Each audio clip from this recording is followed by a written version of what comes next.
টাকা বিল হয়েছে আমার? দাদা আপনার 50 টাকা হয়েছে। তুই আবার চলেছিস? এখানে কোনো খাবার হবে না, যা এখান থেকে। বেটা খুব খিদে লেগেছে, 3-4 দিন খেতে পারিনি, এগুলো খেতে দিলে? মাছটা খুলে রেখেছি এখানে, যে ফ্রিতে খাবার দেবো আমি। টাকা আমার কাছে আছে তো বাবা। তুই এক কাজ কর, এই টাকা দে কোনো 5 স্টার হোটেলে খেয়ে আয়। বেটা তুই যাবি না? দাদা ভাই, টাকা আপনার কাছে কত টাকা আছে? 3 টাকা আছে বেটা। সেটাতেই হয়ে যাবে, আপনি দিন ওই টাকাটা। দিয়ে দাও ভাই এনাকে খাবার। দেখুন স্যার, এই টাকায়। আমি বলছি না, এনাকে খাবার দিয়ে দাও। ঠিক আছে, দিচ্ছি।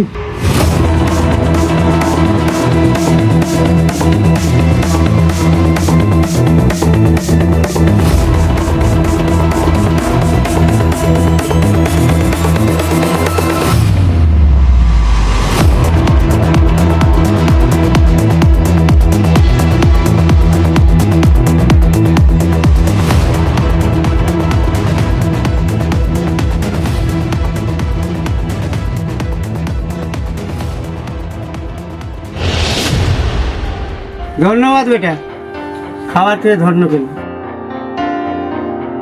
ঠিক আছে, তাহলে কত টাকা হয়েছে? আচ্ছা, ওনার 50 টাকা হয়েছে, আপনার 50 টাকা হয়েছে, টোটাল 100 টাকা হয়েছে আপনার বিল। ওকে, আর একটা কাজ করেন,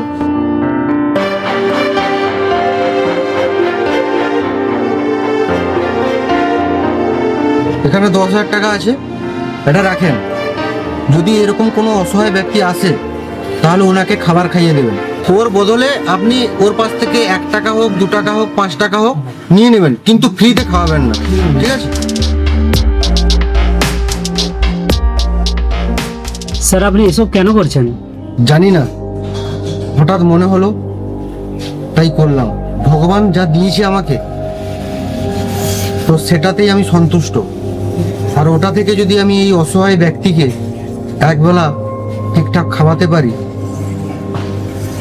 তাহলে অন্তত ভগবান খুশি হবে। আপনি ঠিক কথাই বলেছেন স্যার। ঠিক আছে, তবে আমি 200 লোকের টাকা আপনাকে দিয়ে দিয়েছি। এরপর থেকে যারা অসহায় অবস্থায় আপনার পাশে আসবে তাদেরকে খাইয়ে দেবেন, ফিরিয়ে দেবেন না প্লিজ। ঠিক আছে স্যার, আপনি কোনো টেনশন নেবেন না। এখন থেকে আমার হোটেল থেকে যে যাবে ক্ষুধার্ত অবস্থায় যাবে না, পেট ভরে খেয়ে যাবে। ঠিক আছে, ধন্যবাদ।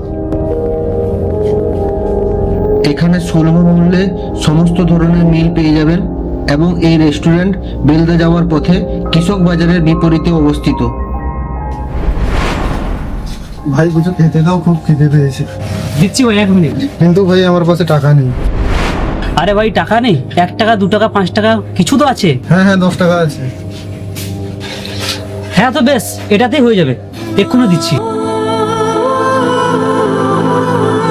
যদি কেউ ক্ষুধার্ত অবস্থায় আপনার বাড়িতে কিংবা আপনার দোকানে আসে তাহলে দয়া করে তাড়িয়ে দেবেন না, আপনার সামর্থ্য অনুযায়ী কিছু খাইয়ে দেবেন।